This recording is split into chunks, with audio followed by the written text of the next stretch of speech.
Well, it's day 21 and our sixth day of rest. Um, Breakfast today was a little different. We actually had some French fries, but not like fried, but baked. Baked strips of potato and the usual eggs, I guess scrambled with broccoli or cauliflower or something. I don't know, some kind of vegetable in there. And these kind of brownish wilted lettuce that I guess is the kind of lettuce they get here, and it tastes kind of weird, but it was fine.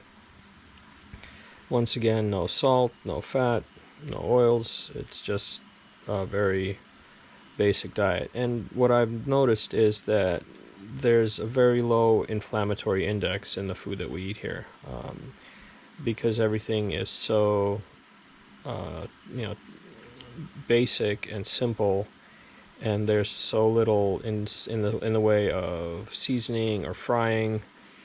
Um, Nothing here is processed. Everything is natural, and I'm guessing that after 3 weeks of that kind of food, inflammation should generally subside. And I've noticed some interesting changes.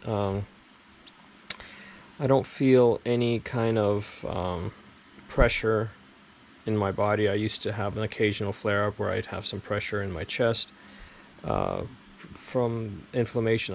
Might be gastric, it might be related to my heart, I don't know, but it hasn't been happening here. Um, I haven't had any coughing fits, even though I've been smoking a lot of mapacho. Uh, my lungs are clear. My bronchial tubes are clear. There's no inflammation there. Whereas back home, with our air being as polluted as it is during winter inversion, I get a lot of coughing and a lot of inflammation in my bronchial tubes, so I'm usually coughing even when I'm not sick. um, what else? I've noticed my hip still hurts a little, but only when I sleep because the mattress I'm on is very saggy. And because the sag just kind of puts an angle on my back and on my hips, I can wake up at night with soreness, and I just have to shift my position. So yeah, a low inflammatory diet in a clean air environment is definitely noticeable on my body after 3 weeks. Um, Not much else is happening. I had some interesting dreams last night. Um, Not really good dreams, but not really bad ones either.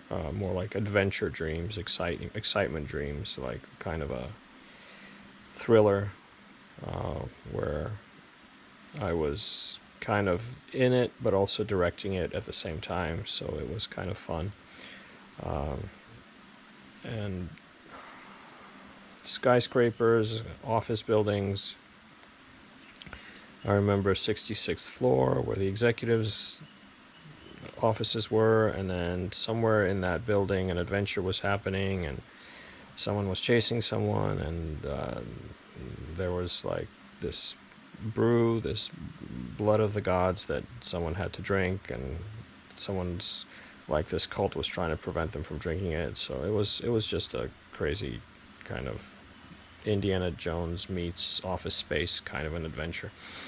Um, what else is going on? Yesterday it was raining, and we had a mild earthquake. Now, what's interesting is that when it rains, it's because life here is so boring. It's like an event. It's exciting. You just get to just look out and watch the rain drip off my roof.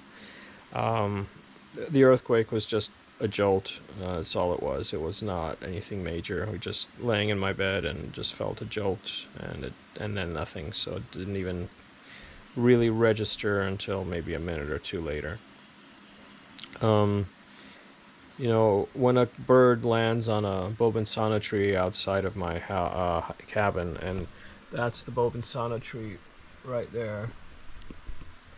That's that's actually being used to brew my tincture. So I'll be drinking bark direct, the extracts of the bark directly from that tree that's just finished blooming. But when the bird comes and lands on the tree, it's like an event. It's something exciting because everything else is so boring.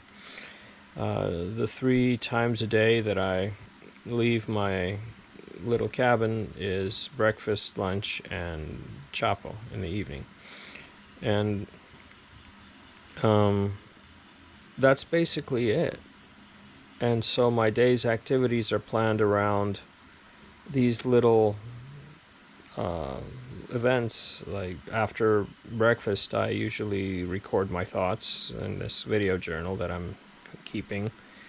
And then once I'm done, I don't do anything until lunch. And then after lunch, I'll usually smoke my pipe.